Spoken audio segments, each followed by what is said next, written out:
Premier ministre Phạm Minh Chính préside ce jeudi à Hanoï une conférence sur la gestion des politiques monétaires en 2024. Le secteur de l'élevage s'efforce de stimuler ses exportations en étendant les installations de transformation et les zones exemptes de maladies.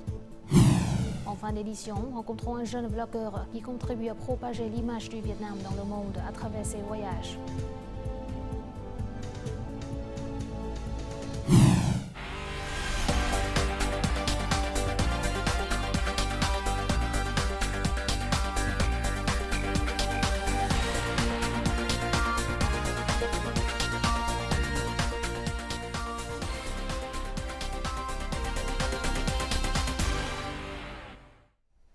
Mesdames et Messieurs, bonjour, bienvenue à cette nouvelle édition du journal francophone.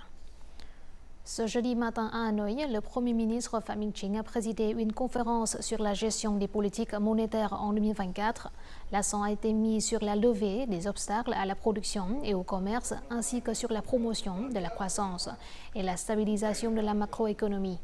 Après avoir identifié les défis existants, le chef du gouvernement a noté que la situation mondiale était toujours complexe. Dans ce contexte, le parti, l'État et le gouvernement ont pris des mesures pour garantir un développement durable et sûr du système bancaire. Le Premier ministre a donc esquissé les orientations à court terme. Il a appelé à des efforts pour améliorer l'accès au crédit, en particulier pour les petites et moyennes entreprises.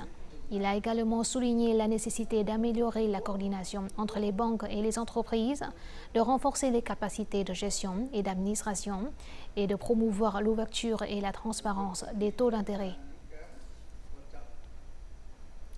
La 31e réunion du comité permanent de l'Assemblée nationale s'est ouverte le matin du 14 mars à Hanoï, sous l'égide du président de l'Assemblée nationale, Vương Đình Huệ. Pendant 3 jours et demi, les députés donneront leur avis sur le réajustement de ces projets de loi. Il s'agit des projets d'amendement des lois sur la capitale, sur l'organisation du tribunal populaire, sur l'adjudication des biens et sur l'assurance sociale, des projets de loi sur la route, sur l'ordre et la sécurité routière, sur les industries défensives, sécuritaires et l'encouragement à l'industrie. En outre, le comité permanent va examiner et décider la création et la réorganisation de quelques unités administratives des provinces de Bình Dương et Tiền Giang. Il va également examiner et donner ses opinions sur le rapport sur le travail d'aspiration du peuple en février 2024. Selon l'Office général des statistiques, au cours des 2 premiers mois de cette année, le total des investissements directs étrangers au Vietnam a atteint plus de 4,29 milliards de dollars, soit une augmentation de 38,6% sur un an. Le capital d'IDE nouvellement enregistré a doublé par rapport à la même période de l'année dernière. Cet afflux d'IDE a apporté des signaux positifs au marché du travail vietnamien. Des revenus de 6 à 8 millions de dong avec les frais de repas, les primes et les uniformes. Il s'agit des incitations proposées par les entreprises pour attirer les travailleurs en début d'année. Je souhaite rejoindre une nouvelle entreprise avec un salaire plus stable. Le Vietnam est actuellement considéré comme une destination attractive et sûre pour les investisseurs étrangers, notamment dans les domaines de la technologie, de l'électronique et de la fabrication de semi-conducteurs. Cependant, de nombreuses entreprises sont confrontées à des difficultés en raison du manque de main-d'œuvre qualifiée au Vietnam. En 2024, nous prévoyons d'augmenter nos effectifs au Vietnam de 73 000 à 100 000 employés. En tant qu'entreprise spécialisée dans la haute technologie, les ingénieurs et ouvriers recrutés doivent avoir de bonnes qualifications techniques et professionnelles. À Bắc Ninh, de nombreuses entreprises ont continué d'accroître leur production. Ces sociétés se sont inscrites pour augmenter le capital à plus de 600 millions de dollars. Et après le premier trimestre, ce chiffre devrait dépasser 1 milliard de dollars. Grâce à cet investissement, on s'attend à ce que les entreprises intensifient leurs efforts de recrutement pour répondre à la nouvelle demande. Les entreprises ont besoin de plus de 40 000 nouveaux travailleurs, dont plus de 30 000 travailleurs dans les parcs industriels, notamment dans le domaine de l'électronique. La qualité des travailleurs doit répondre aux exigences des investisseurs, notamment dans le domaine des semi-conducteurs. Selon le ministère du Travail, des Invalides de guerre et des Affaires sociales, le marché du travail devrait atteindre 51,7 millions de personnes au premier trimestre de cette année, soit une augmentation de 217 000 par rapport au trimestre précédent. Ces nouvelles opportunités d'emploi proviennent principalement d'entreprises à capitaux étrangers. La demande totale de recrutement cette année est de 1 million de travailleurs. Et parmi les secteurs, le secteur de la construction est celui qui demande le plus de recrutement. L'amélioration du climat d'investissement a créé des conditions favorables pour les entreprises à capitaux étrangers, contribuant ainsi à la croissance économique et élargissant les opportunités d'emploi pour la main-d'œuvre locale. Les augmentations significatives des exportations ont eu un impact positif sur les prix intérieurs du café. Les prix du café dans les provinces des hauts plateaux du centre ont atteint un nouveau record à 3,6 $ le kilo, soit le double par rapport à la même période de l'année dernière. La flambée des prix du café est due à la forte demande mondiale pour le café robusta vietnamien, alors que l'offre nationale a diminué par rapport aux années précédentes. Au cours des 2 premiers mois de cette année, les exportations de café du Vietnam ont atteint 438 000 tonnes, évaluées à 1,38 milliard de dollars. Il s'agit d'une hausse de près de 28% en volume et de 85% en valeur par rapport à la même période de l'an dernier. Au cours des 2 premiers mois de cette année, les exportations de produits d'élevage ont atteint 78 millions de dollars, soit une hausse de 15%. Cependant, ce chiffre reste encore très modeste par rapport à la capacité d'élevage du Vietnam. Cette industrie s'efforce de comprendre les exigences de chaque marché afin d'améliorer la valeur et d'étendre les installations et les zones exemptes de maladies. Les véhicules et les personnes sont désinfectés au moins 3 fois, minimisant ainsi l'entrée d'agents pathogènes extérieurs dans la zone d'élevage. En plus du système de cages fermées, les fermes se concentrent sur le contrôle des intrants tels que les aliments pour animaux, les antibiotiques, ainsi que sur la vaccination du bétail et de la volaille conformément à la réglementation. La grange est aspergée de désinfectants quotidiennement et dispose d'un système automatique d'alimentation, de ventilation et de traitement des poussières. Les œufs produits ont un taux d'éclosion supérieur à 90%. Chaque marché a des exigences différentes en matière de produits d'élevage. Pour le porc importé, la Chine exige l'établissement d'une zone tampon d'au moins 3 km autour des fermes. La Chine exige la vaccination pour se protéger des épidémies. Nous disposons d'un vaccin de qualité qui répond aux exigences chinoises. À ce jour, le pays compte plus de 2250 établissements et régions certifiées exemptes de maladies. Toutefois, l'élevage à petite échelle représente encore une part importante. Par conséquent, pour établir des zones exemptes de maladies, les localités doivent relier les installations d'élevage.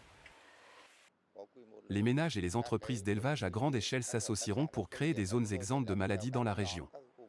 Le chef de groupe gérera et veillera à la bonne application des techniques d'élevage sécuritaire. Selon le ministère de l'Agriculture et du Développement rural, construire de petites zones exemptes de maladies, puis les combiner en grandes zones est une approche adaptée au budget et à la capacité de gestion de chaque localité. Assurer une production animale sûre conformément aux normes de l'Organisation mondiale de la santé animale sera la clé du développement futur des exportations vietnamiennes de produits issus des animaux. Depuis la fin de 2023, les activités d'exportation de nombreuses entreprises de Bà Rịa Vũng Tàu ont prospéré grâce à la signature de nouvelles commandes. Cependant, en raison des tensions en mer Rouge, les compagnies maritimes ont dû se déplacer, ce qui a entraîné une augmentation des coûts de transport de 1,5 à 4 fois par rapport à avant. Cela a un impact significatif sur les entreprises exportatrices. Au cours des 2 premiers mois de 2024, cette entreprise a exporté 1300 tonnes de produits vers les marchés des États-Unis, de l'UE, du Japon et de la République de Corée, soit une augmentation de 30% sur la même période de l'année dernière. Bien que le chiffre d'affaires à l'exportation a fortement augmenté, ses bénéfices ont diminué en raison de l'augmentation des coûts de transport de 1,8 à 2,5 fois. Le fret est spécifié par le client, cependant, lorsque le fret augmente, le client supporte la charge. Ils n'achèteront plus de produits, nous devons donc réduire les prix pour supporter en partie les frais d'expédition. 80% des marchandises exportées vers les États-Unis, le Canada et l'UE transitent par le canal de Suez.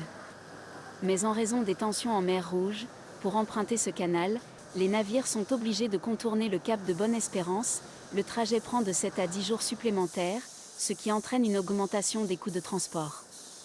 Bien que la plupart des entreprises exportatrices signent des contrats pour transporter les marchandises exportées sous la forme de frais d'expédition payés par le client, face à la situation actuelle de coûts d'expédition extrêmement élevés, elles bénéficient d'un soutien pour une partie de ces frais. De plus, l'approvisionnement en équipements et matières premières importées est également lent, ce qui entraîne une pénurie locale de conteneurs vides. En raison du manque de marchandises, les compagnies maritimes doivent augmenter leurs prix pour compenser. Actuellement, le ministère de l'Industrie et du Commerce a demandé aux entreprises de surveiller de près la situation et de discuter avec leurs partenaires afin de prolonger les délais d'emballage et de réception des marchandises. Dans le même temps, elles doivent diversifier leur approvisionnement en matières premières et trouver d'autres modes de transport pour éviter la dépendance.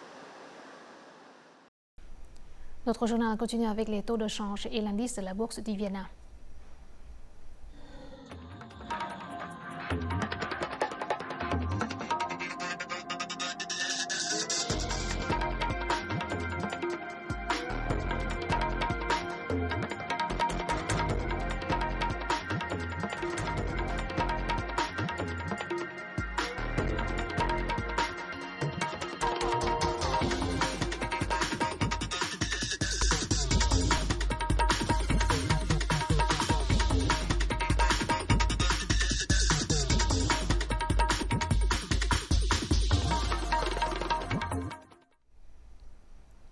Une cérémonie a été organisée le 14 mars en l'honneur des 64 officiers et soldats vietnamiens qui ont sacrifié leur vie sur le récif de Karma dans l'archipel de Trường Sa en 1988 pour défendre la souveraineté nationale.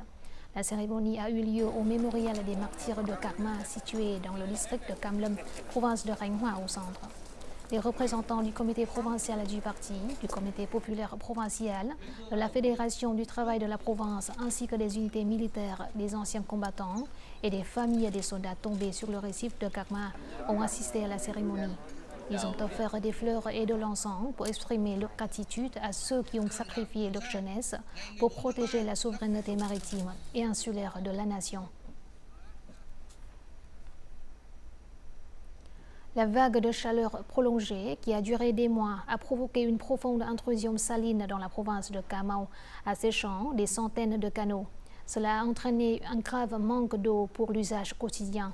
En réponse, le ministère de l'Agriculture et du Développement rural a mené une enquête sur le terrain. À l'heure actuelle, plus de 130 canaux à Cà Mau sont asséchés et plus de 10 km de routes se sont affaissés et ont subi de graves dommages. Plus de 3700 foyers manquent d'eau douce pour leur usage quotidien et près de 50% d'entre eux sont touchés par la sécheresse et l'intrusion d'eau salée.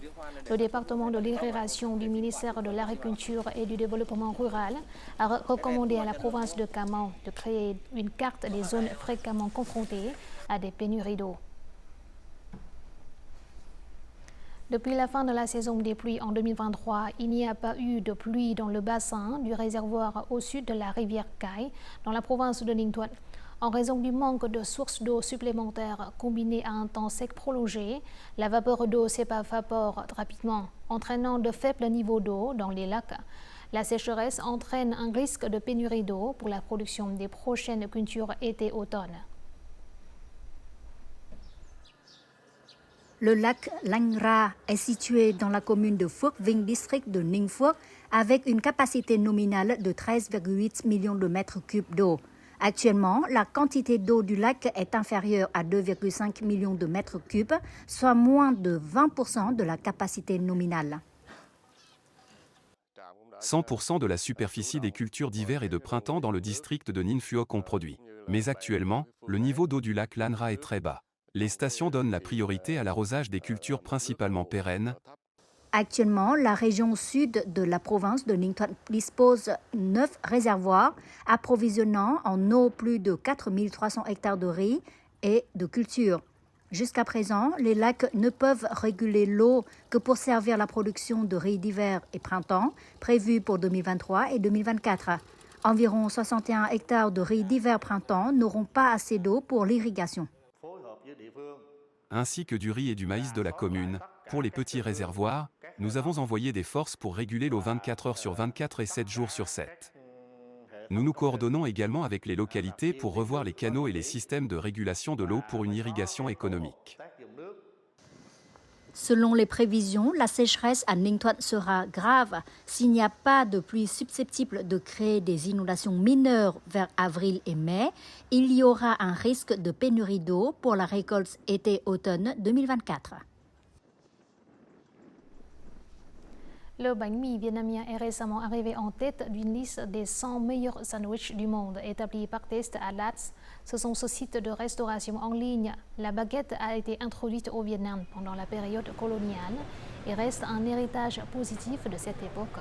Alors que le pain croustillant, les condiments et les viandes sont des vestiges du colonialisme français et chinois, l'inclusion de coriandre, de piment et de cornichons reflète la préférence du Vietnam pour les légumes frais et les saveurs vibrantes.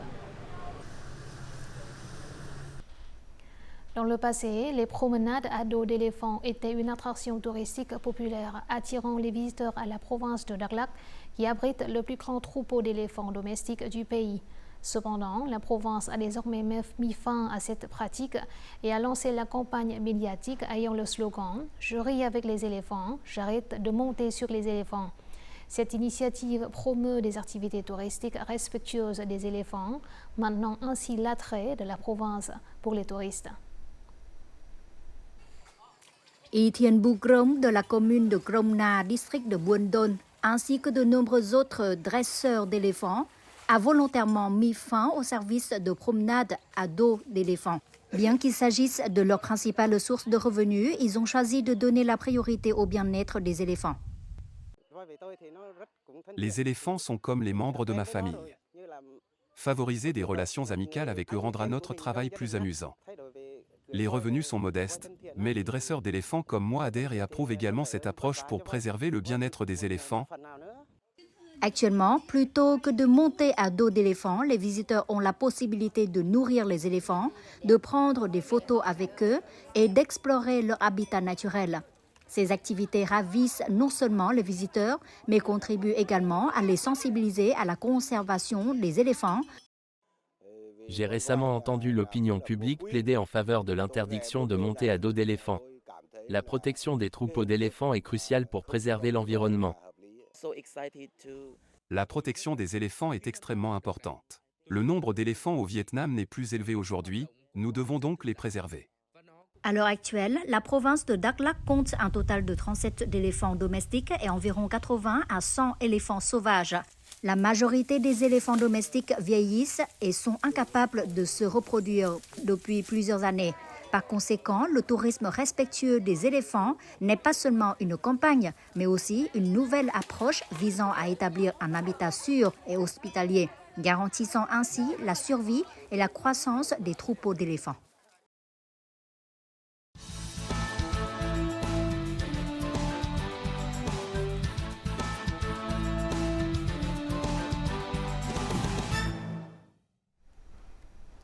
En plus d'élargir leur horizon en découvrant de nouvelles terres et cultures, de plus en plus de jeunes Vietnamiens profitent de leur voyage à l'étranger pour promouvoir l'image du Vietnam auprès des amis internationaux.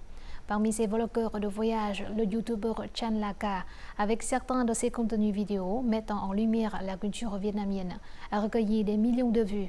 Dans le reportage suivant, découvrons le parcours de ce jeune vlogueur qui s'efforce de propager l'image du Vietnam dans le monde.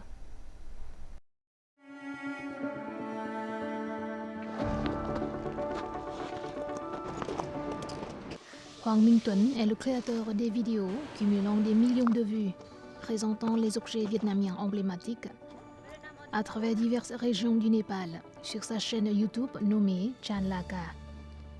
Il a récemment apporté fièrement le drapeau national du Vietnam au sommet de l'Himalaya.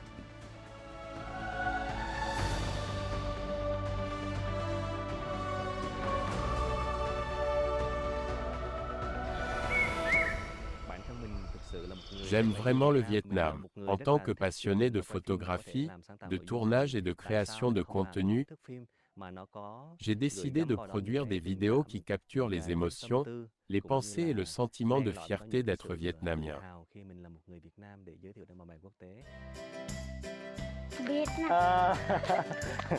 From Vietnam. Okay. Oh, from Vietnam. Okay. Yeah. It's bánh đậu xanh. It's from coconut leaf float.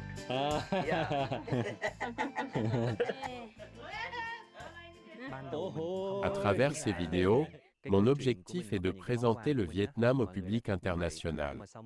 Au départ, je ne pensais pas que mes histoires ou mes cadeaux trouveraient autant de résonance auprès des gens.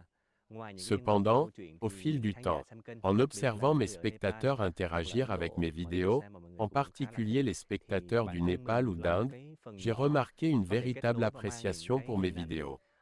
Je me rends compte que j'ai contribué au partage d'images du Vietnam avec des amis internationaux et cela m'a rendu heureux et fier.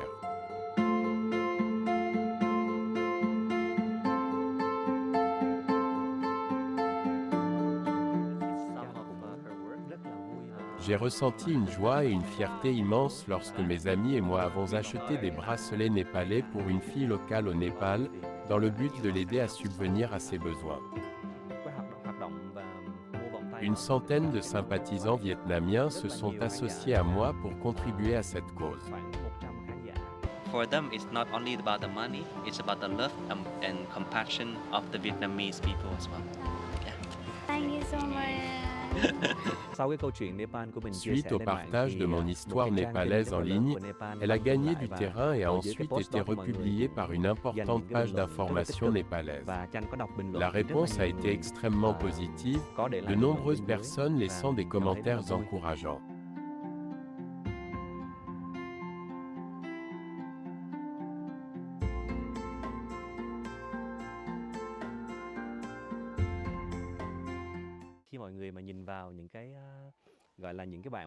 Généralement, lorsque les gens me demandent mes origines, je réponds « Vietnam », ce qui conduit souvent à des jugements basés sur ma nationalité. Par conséquent, lorsque je voyage, je fais un effort pour me présenter comme un jeune Vietnamien dynamique et cultivé, dans le but de gagner de l'affection à travers des interactions et un comportement sincère. Cố gắng làm sao đó để mang lại một cái hình ảnh của một người trẻ Việt Nam năng động, văn minh.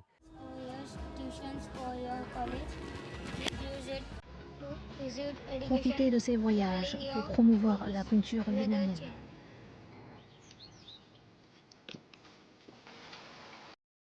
Diffusez l'esprit du partage des Vietnamiens à travers les belles actions.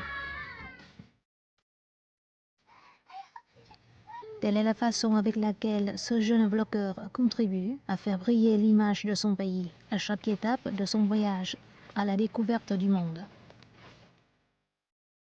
Lorsqu'il est parti, il a laissé derrière lui les sentiments affectueux des personnes qu'il a rencontrées.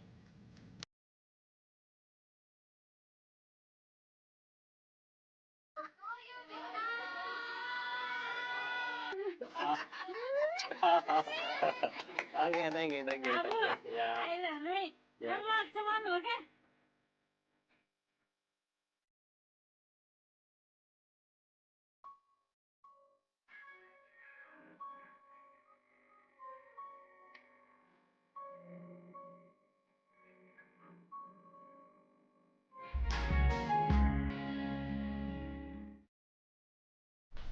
Voici tout de suite les prévisions météo dans les principales villes du Vietnam.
C'est la fin de notre journal francophone. Merci de votre attention. Afin de regarder en ligne les émissions de la chaîne VTV4, veuillez consulter le site web apparu à l'écran.